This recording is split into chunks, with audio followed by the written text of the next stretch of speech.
So a long time ago, I started a series called Revamping My Tank, where I was basically, the idea was I was going to take the fish in this tank, move them into this tank, then redo this tank, then redo that tank kind of thing. What ended up happening is I just redid this tank while the fish were in it because I'm lazy, and it all turned out pretty much fine.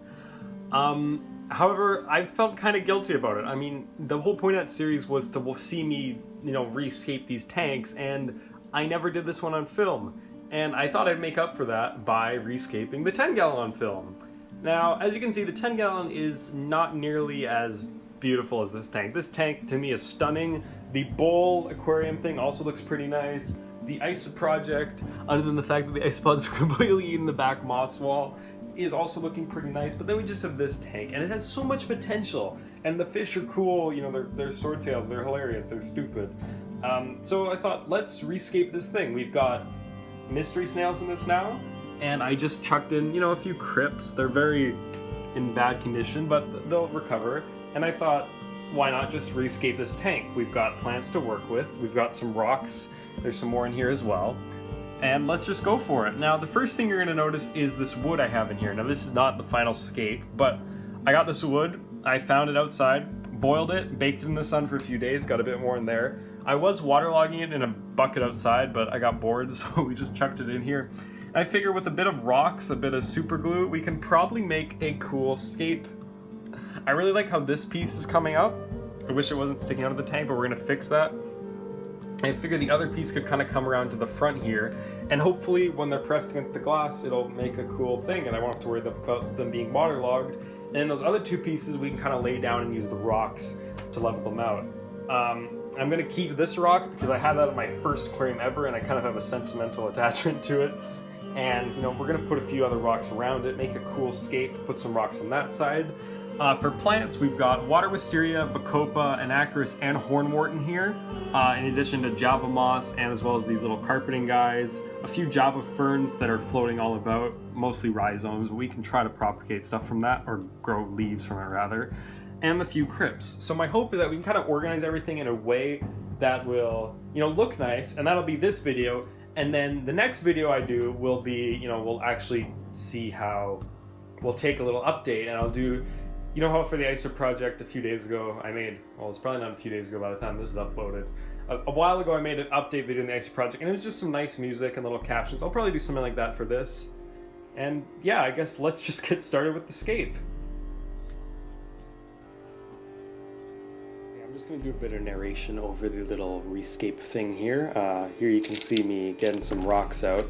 I only use these two rocks here by the tweezers and scissors, just because the other ones had a weird plasticky smell, and that was in the plasticky bag, and then the plastic bag, and the ones in like the mesh bag, I just didn't like the color of them, and two rocks is fine for now. I might end up adding more later, we'll see. You can see me arranging the driftwood here. This was wood I found in my backyard. It was branches off a maple tree that we had cut off because I can't remember why. The leaves had some sort of parasite growing on them or something, so we just cut it off. Anyways, what I'm doing here is just sort of arranging the wood to make a cool hardscape. If you're going to use wood from your backyard or from a river or anything like that, pretty much all you're going to want to do is either bake that in the oven or bake it in the sun, actually. That's what I did, and then you might want to boil it to remove any parasites and also scrape off any bark because that will rot relatively quickly. I didn't scrape all of it off because frankly I was getting really tired of doing it, but that's fine, it'll just rot off and I'll have to deal with it then. You can see me shoving it around here. Yeah, personally I like using like locally found driftwood. I mean, these pieces look quite nice in the position they're in, and I didn't have to spend a dime on them, so I don't mind at all. You can see me pushing the rock back here. I'm going to shove, I believe this is the part where I put, yeah, here we go. Here's the two rocks I put in. I found these in my garden. If you find rocks in your garden, really all I recommend doing is just washing them off. You could probably get some hydrogen peroxide on them or something if you're afraid about algae showing up, but really I had no problems because it's not like wood where like little like pests can like colonize it. It's a rock. Like you're gonna have no problems with it. And please God, never boil a rock, because if there's anything, if it's hollow or if there's water trapped inside, it'll blow up. It's like a hand grenade. So don't be doing that. I'm pushing the wood down a bit here. I want to take sort of a riverbed aesthetic. I'm adding botanicals later. Well, I have botanicals in there now actually. and it's pretty much going to be like, it honestly at this point, it's pretty much a Blackwater setup. Now, Blackwater is ideal for stuff like Cories and Tetras, that sort of thing. But these, all the fish, all the live bears in here are pretty much, mosquito fish are incredibly adaptive, and the swordtails have been captively bred via PetSmart over so many years that honestly it doesn't matter, that they'll be able to adapt to pretty much any situation here. Now, I removed this carpeting plant, or what I think is carpeting plant, and it was a big mistake because I never saw it again. Just floated, it floats right back up after this, and I think the pond snails must have decimated it because I haven't seen it since. I'm grabbing a rhizome here of a Java fern. This one's a trident Java fern, hoping some leaves will come off of it. I don't actually glue it to the wood because I don't want to take the wood out, but I'll probably tie it down at a later date because as of now it's been dragged pretty much halfway across the tank by a shrimp. So I want to talk to you guys just a bit about how I'm going to be escaping this tank in this video. Basically, in the right corner there, you can see me planting some of the Anacharis, and some bubbles came out from the back because this tank is a Wallstad dirted tank. Oh, there's one of the fish fry. There he goes. They're cute. But pretty much the idea here is we're going to have Anacharis in, or I'm shining the light over the top so you guys can get a better look, but we're going to have Anacharis in the right corner, sort of there. We're going to have some Bacopa coming up in front of that. Then next to that, we're going to have a bit of hornwort. Then on the left side, we're going to have all the water wisteria all clumped there. Anacharis will probably make its way throughout the tank. As of now, it's kind of just over the entire right side. Here you can see one of the fry, this little orange one. And there's a floater, some red root floaters, which I removed at the time because they were just getting in the way, but I'm definitely going to be adding more pretty soon, I guess. Not in this video, though. Here's a full shot of the tank, looking good, looking nice. Just pothos in the filter. Here's a shot of the little orange baby on one of the crypts that I had in there temporarily that unfortunately just is dead. Like, I can't find it. There's the other baby who's got that ugly coloration that's definitely store-bought and, you know, overbred, but I got a problem with that. I'm not selling these guys, and if I do, it won't be for much over $1. So back to the tank. As I mentioned, all those plants, chuck up a pond snail there. I'm also going to have the Java ferns, probably going to have a few on the wood there. I'm going to get some Java moss too at a later date. That's not in this video. I had a clump of it, you can see it there, but I don't know where it's gone now, and my girlfriend has so much of it, so thank you, Sarah. Hopefully we'll get some of that in there soon. Also putting a crypt sort of just behind the central piece of driftwood, the one where my hand is right now with the hornwort, and putting a crypt there, and then that's pretty much the shape of the tank. Oh yeah, and then I add the, what's it called? The Hydrogophilia on the left and right sides, and hopefully when everything grows in, it'll just be a nice jungle. I'm looking at the tank now, and it's quite a nice tank. It's definitely better than it was before, but it's definitely not as well grown in or established as my 9-gallon, which my Tetras are looking at me right now because they want to be fed a bit more bloodworms. Anytime you drop a snail in this tank, the baby swordtails just go for it. Oh, some little interesting dynamic, and then the mystery snail gets scared. What else for this tank? One of the things I'm planning on doing with this tank, don't know if it's actually going to end up happening. Sorry, he just attacked the snail there. That's so mean. But one of the plans I have for this tank is in the front there.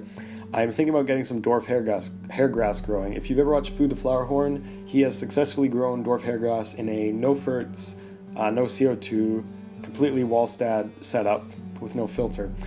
This setup is more heavily stocked than his tank. Well, actually, relatively speaking, it's still more heavily stocked than his tank. And in addition, I do dose ferts. Sorry, I do dose ferts. So my hope is that I can actually get some dwarf hairgrass growing in here because that would look great in the front.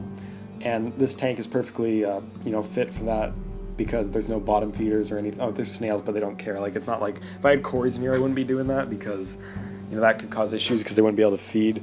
Interestingly enough, my 10-gallon almost looks more like it should have the Tetras and Cories in it. And I'd actually like to address that in really quickly in this video. While all the Livebearers and everything is going to be staying in this tank, I do have some future plans for this channel that I figure I might as well talk about because you guys don't need to hear me saying like, oh, look, here's some Bacopa and I trimmed off the stems because they were ugly, that's what just happened. And there's a slug. Why did I pan to the slug? I don't know, just so I can give you guys a look at the tank because my recording probably ran out. And now it's all coming together. But what I was going to say is, and I'm sure I'm going to have to stop talking about that in just a second because I'm going to have to talk about something else, but my plan is actually to get a 20-gallon setup. Ooh, that'll be a fun video to do, and I'll be instantly cycled because I'm going to use filter media for my school tank, but a 20-gallon setup, going to chuck my Tetras in there, and then maybe set up some different fish in the 9-gallon. Yeah, and the 10 gallon, or the 20 gallon will probably have a similar style of this tank. It'll probably have a ton of botanicals, but it'll be a nice jungle. What would I stock that tank with? Well, pretty much just, I'd probably get more neon tetras. There's about 8 at school that I wouldn't mind taking. Probably a few more black neons and more cories, of course, and maybe some hatchet fish. I've wanted to do hatchet fish pretty much since I started fish keeping, just over a year ago now. And just that was the whole reason. Like I wanted hatchet fish from day one. I could never find them, and there's a fry again. And I'm hoping that I'll be able to get some because I think they'd be quite cool in tank. There's the hydrogophilia, or whatever it is. Just stuck it in there so you guys can take a look at it. And in a minute, I'm gonna remove it. And I think I get back to scaping, or I cut away and take it out of the pot. I can't remember. Wipe down the glass. Oh no, I start adding more Bacopa. But yeah, I think it could be an interesting project to to set up a 20 long, not a 20 long, just a normal 20 gallon. Get some cool fish, get all my fish in there. I know I just made a video saying how overstock tanks are okay, and while they definitely are, especially in this context because that tank is thriving, I do think it'd be more appropriate to get these fish into a setting where there's way more of them. I don't want to cramp too many tetras in there. I definitely could fit way more tetras in the 9 gallon if I'm being honest. I'd have to do way more water changes though. My pothos would thrive, but I'd much rather put those guys in a 20 gallon and then get some, I don't know, killifish or something in the 9, just something a bit smaller and more interesting. Then the 10 gallon will stay as the Livebearer tank, and then I'll have my rosy red minnows outside in the pond, and then maybe just maybe I'll get some pygmy sunfish in the bowl because that would be awesome. That would be really cool. Just I've been looking at ways to sort of advance my hobby because I feel like right now it's just I have PetSmart fish. Like that's what it really boils down to. All my fish are pretty much from PetSmart and Mr. Pets. All right, here we're removing the plant. What you do is kind of squish I'm not that good at it, but you squish the plastic pot, kind of remove the paper culture thing. I'm not really sure what that is. Squish it like that. Wiggle, wiggle, wiggle. And there we go. And then just sort of open this up, and you can section these guys off. You could probably, if you look there, I could probably have taken that into 3 plants. I ended up putting it into 2 because, I don't know, I wanted to get growth going faster. I'm not really sure why I only did 2, but I only did 2. And, they're growing in. There is actually some new growth on the top there, which I really like. And hopefully, everything establishes nicely. We have a nice jungle going on. Honestly, if I hate to say it, but I actually really like how it looks in this shot of the video. It's very lush looking, but it's not the perfect scape. That's the thing, right? Like right now, the tank, if you look at it right now, and you'll see it at the end of the video, pretty much what it looks like today. Well, it'll be tomorrow by the time I upload this, but whatever. It's got that nice jungly aesthetic, and it's definitely not as grown in as it was. But I'm thinking the second it does start to grow in, it'll look quite nice. Swordtails are cool fish. I'm running out of things to say, but I'm kind of just rambling because I don't want to just leave you guys with music because that's pretty much half my videos. I was trying to say, yeah, I quite like swordtails. I think they're cool fish. Mosquito fish as well. I'm definitely a fan of the Livebearers, and I do like the cherry shrimp and the mystery snails as well. A part of me wishes I had some more wild Livebearers, but I don't want to get rid of these guys just yet. I quite like them.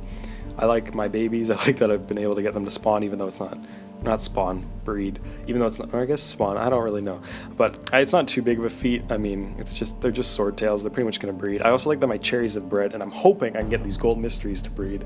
I got them from a friend who, that's his claim to fame. That's his one thing pretty much he has above me right now, is that he has his gold mysteries breeding, and if I can get them to breed as well, maybe this is kind of screwed up in my brain, but I don't know, just make me really happy if I could do that too.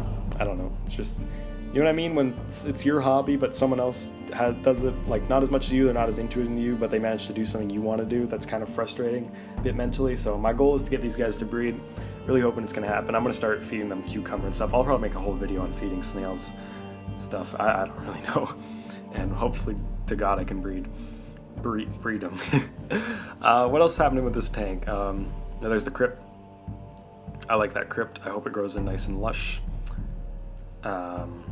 That's really all there's to say about the crypt, isn't it? I'm gonna get some floaters in this tank. It'll make it look like a nice jungle. I don't know, there's not really much to say. I'm shoving water wisteria back here, and believe it or not, I end up chucking out a ton of it because it was just like really leggy. It was just kind of like that piece actually. It was just stems with not a lot of leaves, and I wasn't really a fan of it. It's actually one of the uglier aquarium plants. It has such a nice and whimsical name, but honestly, it's quite an ugly plant. Like, if you're looking for the prettiest aquarium plants, I'd go with crypts, and like hydrogophilia, and maybe sword ferns, and bacopa too, val, if it's, if you don't get it melting back, it looks pretty nice. Java ferns, if you stick them on some driftwood, or unless you're like my 10 or my 9 gallon where I just stuck it on the gravel, and because it's so thick, it's fine. Yeah, but you can just see like this, it's not a nice plant. I mean, it's gonna look good once it all gets put in there, and it does. It keeps floating up. This was so frustrating. I get really frustrated. I'm typically a very patient person. My brother has autism. I've learned to deal with like my patience a lot.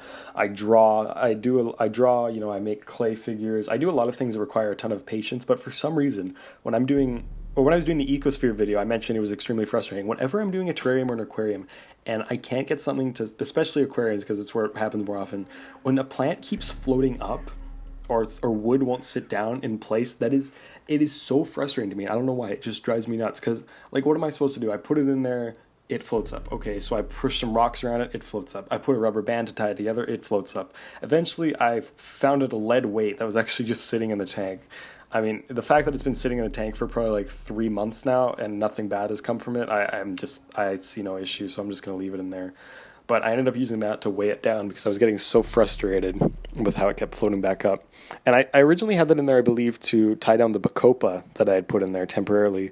And it didn't even work because it wasn't tight enough around the roots, or the stems rather. So it just ended up floating up anyways. You can see that hornwort there. That's one plant I quite like. I think hornwort's basically the Chad version of Anacris. It's a lot nicer looking. It sucks up more nitrates and stuff. But with both those plants, I have the issue. They're not that pretty plants. Like, they're kind of ugly. But they do help that jungle aesthetic, so I can't completely hate them. And they're definitely going to help with this tank, with the sort of look I'm going for. But I don't know. The problem with Anacris I have is that the bottom always ends up dying. That was the problem with this tank, is all the Anacris was planted at some point. But what ends up happening is that it just floats to the top because the bottom's rot, and then it just looks, you end up with what I had before, where it's basically, my tank before this looked like it was just full of floaters, but I mean, it wasn't. We're reaching the end here, where the video cuts away because my phone ran out of storage or battery, one or the other, probably both actually. You can see here's like a full shot of the tank I gave a few moments later after downloading all my photos onto my computer, and then just pointing it. I don't know why I pointed at it there, but it doesn't really matter. Anyways, we're gonna fade out here, I think, or we're just gonna cut to the next part where I show the tank the next morning. We're really drawing this out here, aren't we? There we go. There's a tank like the next day. It's still looking a little milky, and here it is finally. This is from today, which is the 24th at 11:02 p.m. You can see all the fish. Overall, this was a fun tank to work on, and that's all I gotta say.